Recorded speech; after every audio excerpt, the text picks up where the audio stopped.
మానస సరోవర్ యాత్ర ప్లాన్ చేస్తున్నారా? నమ్మకంగా సేఫ్గా మీ కలల మానస సరోవర్ యాత్రని ట్రావెల్ టర్న్స్ తో నిజం చేసుకోండి. మరిన్ని వివరాలకు ఈ నెంబర్కు కాల్ చేయండి. నమస్కారం. మాఘ పురాణం 7వ రోజు పారాయణలోకి వచ్చాం. ఈరోజు మాఘశుద్ధ సప్తమి, రథసప్తమిగా చాలా అద్భుతమైన పర్వదినంగా జరుపుకుంటాం. రథసప్తమి రోజున మామూలుగా మాఘమాసంలో ఎలా ఉదయకాలం పొద్దున్నే లేవాలో సప్తమి రోజున కూడా ఉదయమే లేచి ఆవు పాలతోటి పాయసం వండి సూర్యుడికి నివేదన చేయమని చెప్పబడింది. అయితే ఈ రోజున చేసే స్నానం మామూలు రోజుల్లో కంటే భిన్నంగా జిల్లేడాకులు కానీ, చిక్కుడాకులు కానీ, కనీసం రేగాకులు కానీ, రేగు పళ్ళు కానీ ఏవైనా తల మీద పెట్టుకుని వాటితోటి స్నానం చేయాలని చెప్తారు. నెత్తి మీద పెట్టుకుని చేయటం 7 ఆకులు అని చెప్తారు. అవకాశాన్ని బట్టి ఎన్నో కొన్ని ఆకులు, లేదా నీళ్ళల్లో వేసి పిల్లలకి నెత్తి మీద ఆ నీళ్లు పోయటం కానీ. అంటే ఇప్పుడు మనకి ప్రకృతితోటి మమేకమయ్యే పద్ధతులే మన పండగల్లో కనపడతాయి. ఇలాంటి కాలంలో, అంటే ఈ కాలం ఇప్పుడు వచ్చిన శిశిర ఋతువు వస్తుంది కదా, ఈ ఋతువులో ఇలా ప్రత్యేకంగా ఈ ఆకులతోటి నానటం వల్ల నీళ్లు, ఆ నీరు మన శరీరం మీద పడడం వల్ల ఆరోగ్యం చేకూరుతుందని ప్రత్యేకంగా ఈ ఒక రోజైనా చేయమని చెప్తారు. ఇట్లాంటి ప్రత్యేక స్నాన దివసాలకి కొన్ని చెప్పబడతాయి కదా, ఇది కూడా అలాంటిది అనమాట. ఈ సప్తమి రోజున జిల్లేడాకులు, రేగాకులు, మీ అవకాశాన్ని బట్టి చిక్కుడాకులతోటి స్నానం చేయటం అభ్యంగనాలు కాదండి, తల స్నానం అనే చెప్పబడుతుంది.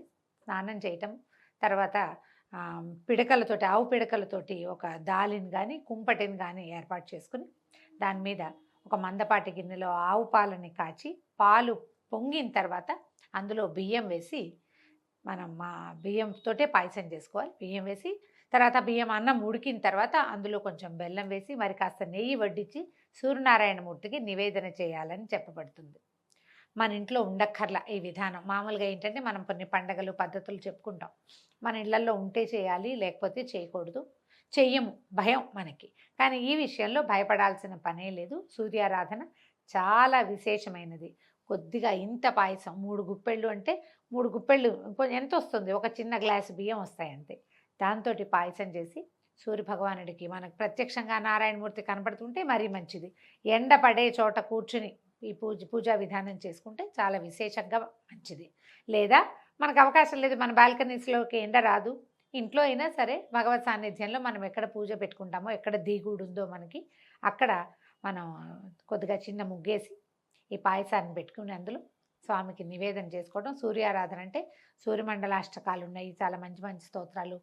తర్వాత సవితృమండలాష్టకం ఉంది, లేకపోతే మన ఆదిత్య హృదయం లాంటివి చదువుకోవచ్చు. సూర్య శతకాలు అవి కూడా ఉన్నాయి, అవన్నీ చదవగలము లేము. సులువుగా మనకు దొరికేవి ఇవి. సూర్యమండలాష్టకం దొరుకుతుంది. తర్వాత ఏమో ఆదిత్య హృదయం ఇంచుమించు ఇవాళ రేపు అందరికీ వచ్చింది. మొన్న కరోనా వచ్చిన తర్వాత చాలామంది ఆదిత్య హృదయం శ్రద్ధగా నేర్చుకున్నారు. ఆరోగ్యం భాస్కరాది చేత్ అన్నారు. ఆరోగ్యం ఎప్పుడు సూర్యుడి నుంచే వస్తుంది మనకి. ఏదైనా చక్కగా మంచి స్తోత్రం చదువుకోవటం, స్వామికి మనం చేసిన నివేదనని, పాయసాన్ని నివేదన చేయటం, జీడిపప్పులు అవి వేయకుండా ఒట్టిగా ఉడికించిన పాలతోటి ఉడికించిన అన్న నివేదన అనమాట. బెల్లం వేసి దానికి అమ్మగా తీయగా రుచిగా చేస్తాం. కొంచెం మరి కాస్త నెయ్యి వడ్డించి స్వామికి నివేదన చేసుకోవచ్చు. ఈ రకంగా చేయటం వల్ల ఈ ప్రసాదాన్ని చిక్కుడు ఆకుల్లో కనుక తీసుకుంటే చాలా మంచిదట. చిక్కుడు ఆకుల రసం ఆరోగ్యానికి మంచిది. విడిగా మనం ఇంకే రకంగానూ తీసుకోలేకపోతాం. వేడివేడి పాయసాన్ని, పాల పాయసాన్ని చిక్కుడాకు మీద పెట్టి ప్రసాదంగా ఇవ్వాలి. ఎంతమందికి ప్రసాద వినిమయం చేయగలిగితే అంత మంచిదండి. మేము అవకాశాన్ని బట్టి చూడండి. అయితే ఈ పూట మనం అధ్యాయంలోకి వస్తే ఏం చెప్తున్నారు, మనం ముందు కథలో విన్నాం. దిలీప మహారాజుకి వశిష్ఠ మహర్షి ఈ కథని తెలియజేస్తున్నాడు. మృగశృంగుడు అనే అతను, ఈ మృగశృంగుడు ఎవరు, కౌత్సుడనే బ్రాహ్మణ కుమారుడు. అతనికి వివాహం నిశ్చయింపబడింది సుశీల అనే అమ్మాయితోటి. ఆ అమ్మాయి ఒకరోజు మాఘమాసంలో స్నానం చేయడానికి నదీ తీరానికి వచ్చినప్పుడు ఆమె స్నేహితురాళ్లతో సహా ఒక ఏనుగు భయంతో దిగుడు బావిలో పడిపోయి మరణించింది. అయితే ఆ ఏనుగు నుంచి మరణించిన అమ్మాయిల్ని రక్షించడం కోసం ఈయన ఏం చేశాడు, నదిలోకి దిగి తపస్సు చేయటం మొదలుపెట్టాడు. మృగశృంగుడు తపస్సు చేస్తున్న దగ్గరికి ఏనుగు వచ్చేసరికల్లా మాఘ మాసంలో అది నదీ స్నానంలోకి లాగా చేయటం, అంటే నదిలోకి దిగటం వల్ల, తర్వాత మృగశృంగుడు తన చేతితోటి వదిలిపెట్టినటువంటి నీటి వల్ల, అతని స్పర్శ వల్ల ఏనుగుకి శాప విమోచనమయ్యి ఒక గంధర్వ దేవతగా మారిపోయి వెళ్ళిపోయింది పైకి. వెళ్ళిపోయిన తర్వాత ఏం చేస్తున్నాడో చూద్దాం. ఏనుగుకి శాప విమోచనమైన తర్వాత మరలా మృగశృంగుడు కావేరీ నదిలో దిగి లోపలికి వెళ్ళి అర్థాంతరంగా మృతి చెందిన ఆ ముగ్గురు కన్యకామణుల గురించి ఘోరమైన తపస్సు చేయటం మొదలుపెట్టాడు. ఇతనికి తపస్సు ప్రాక్టీస్ ఉంది. ఇంతకు ముందు కూడా చాలా కాలం తపస్సు చేసి శ్రీమన్నారాయణుణ్ణి ప్రత్యక్షం చేసుకున్నాడు ఇతను. ఇప్పుడు యమధర్మరాజు కోసం తపస్సు చేయటం మొదలుపెట్టాడట. అనేక సంవత్సరాలు మాఘమాసంలో మాఘ స్నానాలు చేయటం వల్ల ఇతనికి త్వరగా తను ఏ దేవతను ఉద్దేశించి తపస్సు చేస్తున్నాడో వారిని ప్రత్యక్షం చేసుకోగలిగేటువంటి సిద్ధి లభించింది. దానికి తార్కాణం ఏమిటి? ఇంతకు ముందు అధ్యాయాల్లో మనం చెప్పుకున్నాం, విష్ణుమూర్తి చాలా తొందరగానే ఇతనికి దర్శనం ఇచ్చాడు. సాధారణంగా చెప్తారండి, విష్ణువు సులభ సాధ్యుడు కాదు, అంత తొందరగా రాడు. శివుడు సులభ సాధ్యుడు, శివుడిని తొందరగా ప్రత్యక్షం చేసుకోవచ్చు, విష్ణువుని ప్రత్యక్షం చేసుకోవడం కష్టం. కానీ మాఘ స్నానాలు చేసిన వాళ్ళకి, మాఘమాసంలో ఇలా ఆదిత్య మాసంలో తప్పకుండా నది స్నానం చేసిన వాడికి ఆ అవకాశం లభిస్తుంది. వాడి పుణ్యబలం ఎక్కువగా ఉంటుంది. దాంతో వాడు కొద్దిపాటి తపస్సుతోటే విష్ణుమూర్తిని సాధించగలిగాడు. ఇప్పుడు అదే అలవాటుతోటి ఈయన యమధర్మరాజును గురించి తపస్సు చేయటం మొదలుపెట్టాడు. ఎలాగైనా ఆ ముగ్గురు కన్యల్ని బతికించాలనే పట్టుదలతోటి మహాతీవ్రమైన తపస్సు చేశాడట. తదేక దీక్షతోనూ నిశ్చల మనస్సుతోనూ ఘోర తపస్సు చేస్తున్న మృగశృంగునికి యముడు ప్రత్యక్షమై, వత్స, నీ తపస్సుకు కఠోర దీక్షకు కడు సంతోషించాను. నీ ధ్యానము అమోఘమైనది. ఈ ముగ్గురు స్త్రీలను కాపాడాలనే నీ పరోపకార పరాయణతకు ముగ్ధుడినయ్యాను. మృగశృంగ, ఒక యమధర్మరాజు గురించి ఇంతటి ఘోర తపస్సు ఎవ్వరూ చేసి ఉండలేదు. సాధారణంగా మనం తపస్సులు అనగానే బ్రహ్మ విష్ణు మహేశ్వరుల కోసమే చూస్తాం. విష్ణువు గురించి తపస్సు తక్కువేనండి. వాళ్ళు చాలా ప్రత్యేకమైన వాళ్ళు, చాలా తక్కువ. కానీ మనకి కథల్లో ఎప్పుడు పురాణాల్లో ఏం చెప్పబడుతుంది? రాక్షసులందరూ లేదా బ్రహ్మదేవుని పట్టుకుంటారు లేదా పరమేశ్వరుని పట్టుకుంటారు.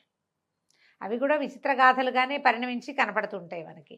విష్ణు భక్తితో తపస్సు చేసిన వాళ్ళు మనకు బాగా ప్రత్యేకంగా మనకు కనపడేది ధ్రువుడు. ఓం నమో భగవతే వాసుదేవాయ మంత్రంతో భగవంతుడిని సాక్షాత్కారం చేసుకున్నాడు. చిన్న వయసులోనే చేశాడు కాబట్టి అతని భక్తికి, అతని తాలూకు తదేక దీక్షకి భగవంతుడు మెచ్చి ప్రత్యక్షమయ్యాడు. ప్రహ్లాదుడు కనిపిస్తాడు, గజేంద్రుడు కనిపిస్తాడు. గజేంద్రుడు కూడా విష్ణుమూర్తిని రావయ్యా అని పిలవల, ఎవరో ఒకళ్ళు వచ్చి నన్ను రక్షించండి నాయనా, ఎవడి వల్ల ఈ ప్రపంచం నడుస్తుందో వాడిని రమ్మని అడిగాడు. పద్యాలు మహా బాగుంటాయండి గజేంద్ర మోక్షంలోవి. ఎవరి వల్ల ప్రపంచం నడుస్తోందో వాడెవడో నాకు తెలీదు, నువ్వు ఎక్కడుంటావో నాకు తెలీదు.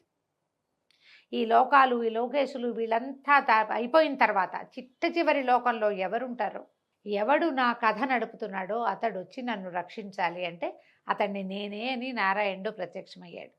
ఈ తపస్సు చేసే జనాలంతా మామూలుగా ఏం చేస్తారు? ఈయన వదిలిపెడితే బ్రహ్మదేవుడు, శివుడు, అక్కడక్కడ కథల్లో వింటాం. వరుణుడు గురించి తపస్సు చేశారు. తర్వాత ఏమో మన చిత్రగుప్తుడి గురించి తపస్సు చేశాడు. రేర్గా ఒక్కొక్కళ్ళు చొప్పున. యమధర్మరాజుని గురించి తపస్సు చేసిన వాళ్ళు అసలు లేనే లేరు ఎక్కడాను.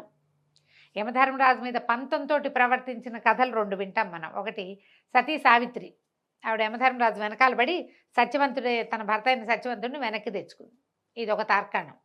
రెండోది నచికేతుడు, ఆ పిల్లవాడిని యముడికి దానం ఇచ్చానని తండ్రి చెప్పేసరికల్లా అతను పోయి యమధర్మరాజు దగ్గరే ఏమిటి కాలం, దాని గురించి మృత్యువు రహస్యం ఏమిటి, జన్మరాహిత్యం గురించి ప్రశ్నించి తెలుసుకున్నాడు. ఇంకెవ్వరూ ఈయన కోసం ప్రార్థించినట్టుగా మనకు కనపడదు.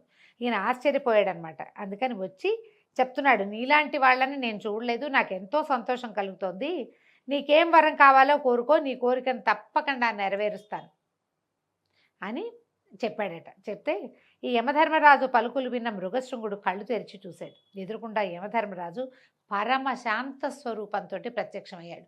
మనం యమధర్మరాజు అనగానే ఒక భీషణమైన రూపం గుర్తొస్తుంది. మృత్యుదేవత కదా, మృత్యుదేవత ఆయన ఆధీనంలో ఉంటుంది కాబట్టి ఆయన ఎలాగో భీకరంగా ఉండాలని ఏమీ లేదు. ఈయన పరమ శాంత స్వరూపంతో ప్రత్యక్షమయ్యాడు. మృగశృంగుడు ఈయన ముగుళిత హస్తుడిని నమస్కరించి, మహాల్భవ, ఎంతటి ఘోర తపస్సాలులకైనా లభించని మీ దర్శన భాగ్యం మాకు లభించింది. నేను ఎంతో అదృష్టవంతుణ్ణి. ఇదంతా నా పూర్వజన్మ సుకృతం తప్ప వేరే కాదు. మహామహులకు సైతము లభ్యం కాని మీ దర్శన భాగ్యం సామాన్యుడనైన నాకు లభించడంతో నేను మిక్కిలి సంతుష్టాంతరంగుడినైతిని. ఇది చూడండి, యమధర్మరాజుని నేకడైతో చూసేవాళ్ళు ఎవరు ఉండరు. మరణానంతరమే ప్రతి వాళ్ళని చూస్తాం.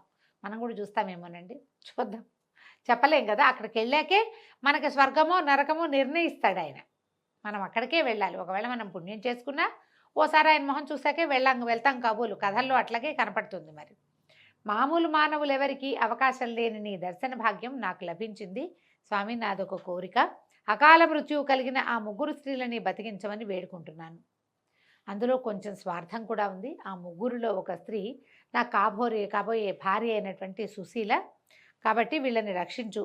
ధర్మయుక్తంగా మీరు ముగ్గురు కన్యల్ని బతికించి నన్ను సంతృప్తిపరచండి. నా తపస్సుకి ఫలితం నాకేం కావాలంటే వాళ్ళ ముగ్గురు బతకడం కావాలి.